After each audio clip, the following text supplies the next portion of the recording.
Bismillahirrahmanirrahim. Assalamualaikum warahmatullahi wabarakatuh. Waalaikumsalam warahmatullahi wabarakatuh. Jumpa lagi bersama saya Bayu Ilham Kuncoro dan Elsa Farida, di catatan pengacara muda. hari ini ada berbagi cerita kali ya.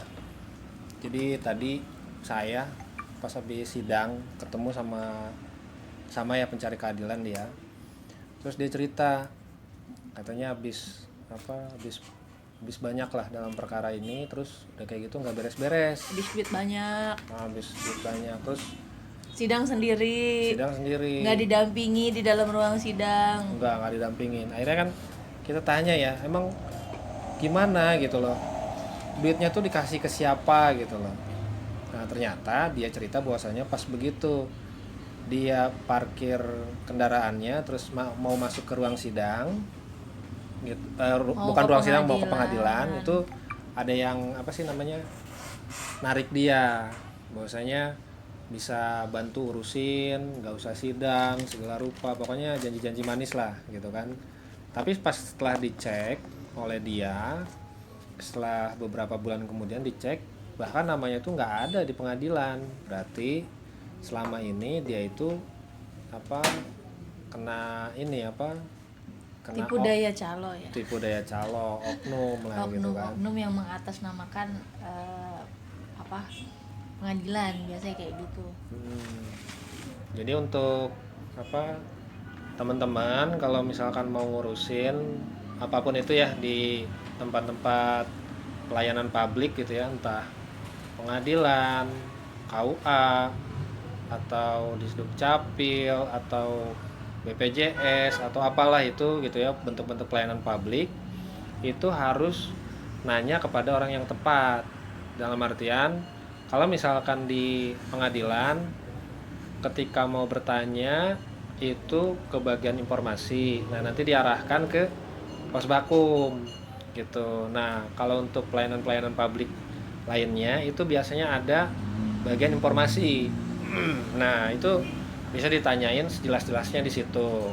Nah untuk untuk lebih jelasnya gitu loh, Tapi kadang-kadang suka mereka mau ke pengadilan nih, terus udah sampai pengadilan, di parkiran tuh banyak oknum-oknum, oh ini sini ini kayak gitu tuh. Itu ngarang-ngarahin gitu ya. ngarang-ngarahin gitu. Jadi harusnya kan ke pos vakum harusnya gitu. Tapi di parkiran tuh udah dijegat gitu. Ya kan maklum lah, karena kan yang datang ke sini tuh rata-rata orang yang belum berpengalaman ngurusin cerai gitu. Dan memang sedikit sekali orang yang punya pengalaman pernah bercerai gitu. Jadi makanya ketika dia datang ke sini kan suka ngeblank, pokoknya judulnya mau ke pengadilan, tapi kan karena dia bawa kendaraan sebaiknya sih parkirnya di dalam aja, di dalam pengadilan gitu. Kalau di pinggir-pinggir jalan itu kadang-kadang suka diarahkan ke bukan pos vakum gitu. Kalau kebetulan ketemunya dengan orang yang tepat, itu pasti diarahkannya dengan tepat. Tapi kadang-kadang ada juga yang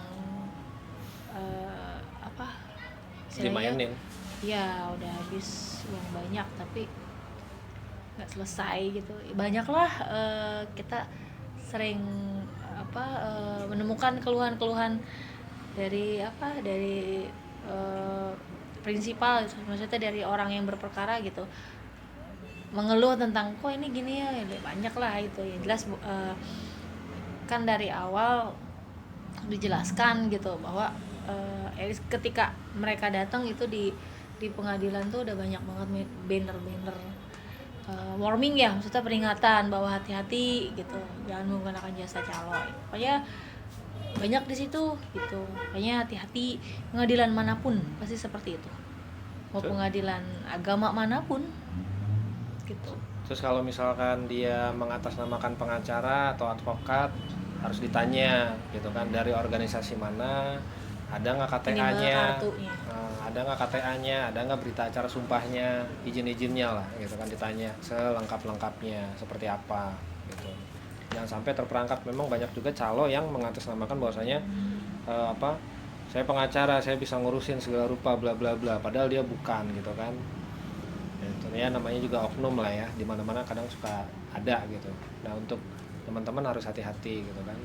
Terus untuk biaya perkara kadang suka ada yang nanyain, tetap suka ada yang nanyain aja di kolom komentar, berapa sih biaya perkara gitu kan. Nah, Tergantung. berapa Bu Elsa biaya perkara? Tergantung perkaranya apa.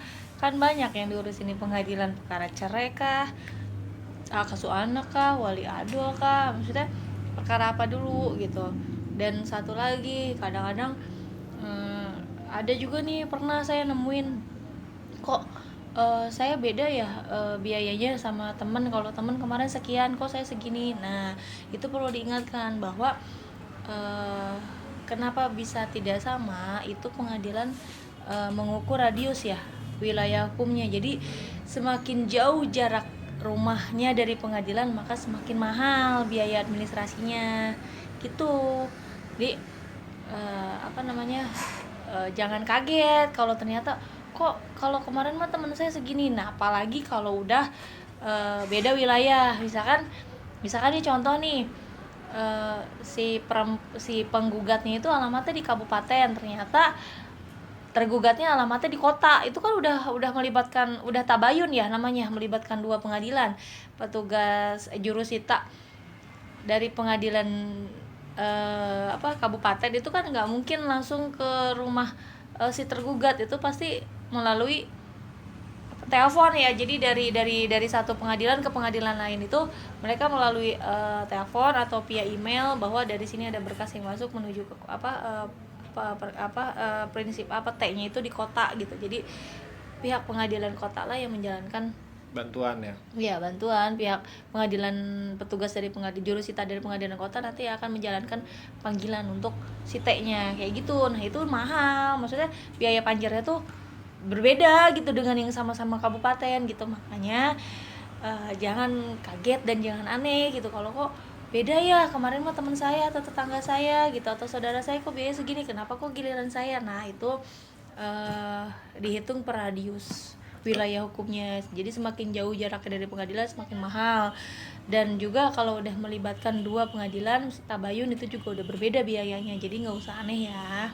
Tapi yang jelas kalau misalkan bayarnya itu di pengadilan gitu loh, ada kwitansinya, biaya panjar gitu loh ya, itu nggak usah khawatir gitu kan. Itu berarti benar gitu kan, Anda membayarnya itu di tempat yang tepat gitu kan. Dan biaya panjar perkara itu nanti setelah selesai sidang, setelah putus gitu, nanti ada misalkan ada sisa pengembalian. Kalau ada sisa ya nanti dikembalikan oleh pihak pengadilan, itu pun kalau ada sisa. Tapi kalau misalkan nggak ada sisa ya udah, ataupun misalkan kurang karena biaya pemanggilannya itu berkali-kali dan lain sebagainya gitu. Nah mungkin untuk video hari ini mengenai oknum yang ada di tempat-tempat pelayanan publik. Jadi untuk teman-teman selalu berhati-hati gitu kan dalam mengurus permasalahannya. Mungkin untuk hari ini cukup. Sekian dari kami. Assalamualaikum warahmatullahi wabarakatuh. Halo.